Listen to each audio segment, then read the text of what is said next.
బనకచెర్లపై ముఖ్యమంత్రి రేవంత్ రెడ్డిపై ఎమ్మెల్యే హరీష్ రావు మాటలకు సమాధానం ఇచ్చిన ఎమ్మెల్యే నాయని రాజేంద్ర రెడ్డి మీడియాకు ఒక వీడియో రిలీజ్ చేశారు. బేస్మెంట్ కట్టకుండా ప్రాజెక్టులు కట్టిన నాయకులు బేసిక్ల గురించి మాట్లాడడం హాస్యాస్పదం. ముఖ్యమంత్రిని విమర్శించే హరీష్ మీ మామ మీ వాటా కోసం జగన్ దగ్గర తెలంగాణ రాష్ట్ర ప్రయోజనాలను తాకని పెట్టిన సంగతి తెలంగాణ ప్రజానికం మర్చిపోలేదు. రోజు ఇంటికి పోయి చేపల కూర తిని మా అస్తిత్వాన్ని దెబ్బతీసిన కేసీఆర్ కానీ మిగతా వాటి గురించే కానీ ఎక్కడెక్కడికి వచ్చి కూర్చొని 4 సార్లు మాట్లాడి మీ వాటా తీసుకోండి అని చెప్పి జగన్ గారితో కూర్చున్నప్పుడు మర్చిపోలే.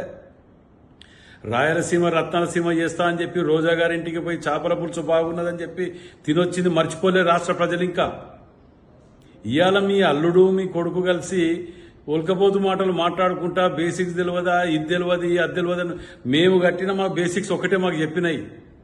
నాగార్జున సాగర్, శ్రీశైలం, ఇంకా మేము కట్టిన ఏ డ్యామ్ కూడా ఇంత తొందరగా కూలిపోలే మీ తిరిగా. మాకు తెలిసిన బేసిక్స్ అవి.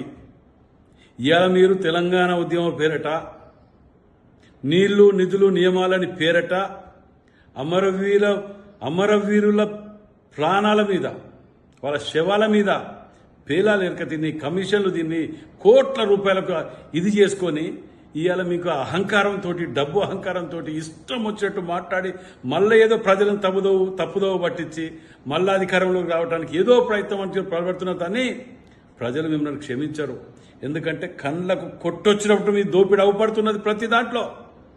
ఇంకా మీరు ఏదో మాయమాటలు, ఈ లెక్కలు టిన్సిగ్లం ఇవ్వని అవని చెప్తే ఎవరు నమ్మే పరిస్థితులు లేరు.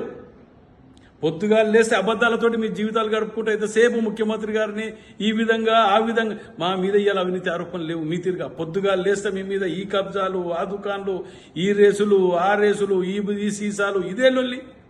ఇలా ప్రశాంతంగా రాష్ట్ర ప్రజలు మేమిచ్చే స్కీములు, మేమిచ్చే ప్రతి స్కీమ్ ఇవాళ కుల మతాలకు అతీతంగా ఏ పార్టీ అని అడగట్లేదు. మీ టీఆర్ఎస్ వాళ్ళని, మీ బీజేపీ వాళ్ళని అడగండి. ఇవాళ మేమిచ్చే పథకాలు 500 రూపాయల బోనస్ అవ్వపడతలే మీ కళ్ళకు. ఇక్కడ మీకు చూసుకుంటే ఇందిరమ్మ ఇండ్లు అవ్వపడతలేవా మీకు? ఏమవ్వబడ్డ మేము ఏది ఇస్తే దాని విమర్శ. మేము 2 లక్షల రూపాయలు రుణమాఫీ చేస్తే కూడా దాని మీద ఇది ఒక సోషల్ మీడియాని అడ్డం పెట్టుకొని దాని తప్పుడు ప్రచారం తెగబడి బతుకుతున్నారు. ముఖ్యమంత్రి గారికి మేము చెప్తున్న మా టీం గారు కూడా, ఉప ముఖ్య అందరికి కూడా ఆగబడసా ప్రజలలో మనం బతుకుతున్నాం. ప్రజలు మనం వెంబట్టున్నారు. వీళ్ళేమీ లేదు. వీళ్ళు డిపాజిట్లు పోయిన జీరోలు ఉన్న వీళ్ళకు ఎక్కడ కూడా జవాబు చెప్పవలసిన అవసరం లేకుండా మీరు ముందుకు పోండి sir. We all are with you. Thank you sir.